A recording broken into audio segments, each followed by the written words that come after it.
వీచు చిరుగాలిలో కెరటమై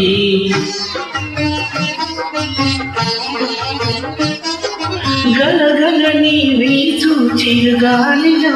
కెరటమై జనజనని పారు సెలపాటలో తేటలై పగడాల చిగురాకు తెరచాటు చేతినై పల్వంపు విడిచి